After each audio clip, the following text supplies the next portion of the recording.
'Twas the night before Christmas when all through the house not a creature was stirring, not even a mouse. Oh, I remember that mouse.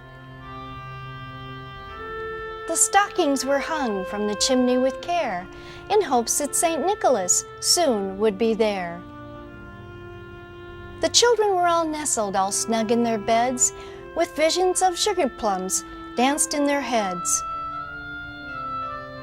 And Mama in her kerchief and I in my cap had just settled down for a long winter's nap. When out on the lawn there arose such a clatter, I sprang from my bed to see what was the matter. Away to the window I flew like a flash, tore open the shutters, and threw up the sash.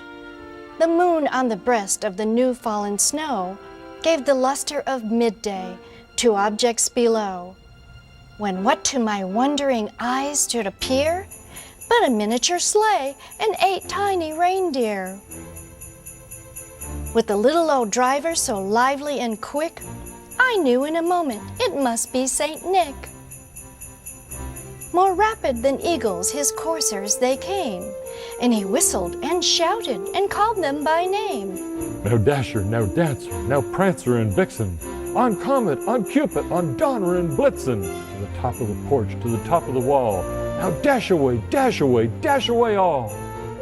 As dry leaves before the wild hurricanes fly, when they met with an obstacle they mount to the sky.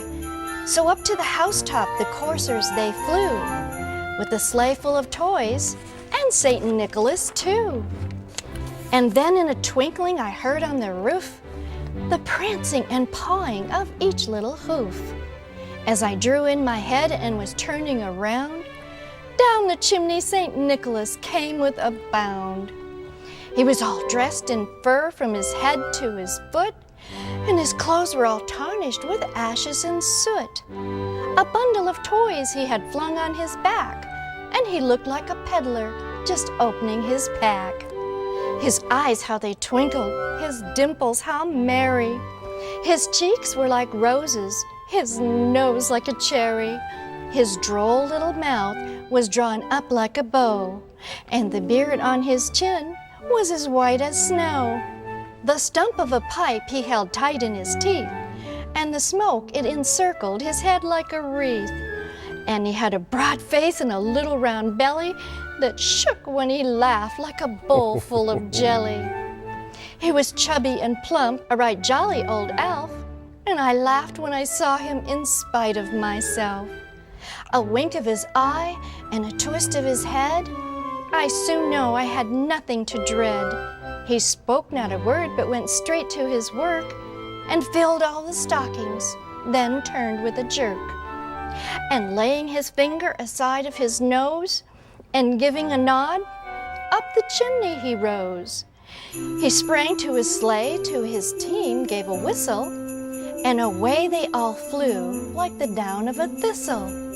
I heard him exclaim, ere he drove out of sight, Happy Christmas to all, and to all a good night. I'm sure I said Merry Christmas, but otherwise I think that's how it went. Oh, and I've lost a little weight since then. Mrs. Claus wants to keep me around for a good long time. I see you're all doing well. I'll let you get back to your work.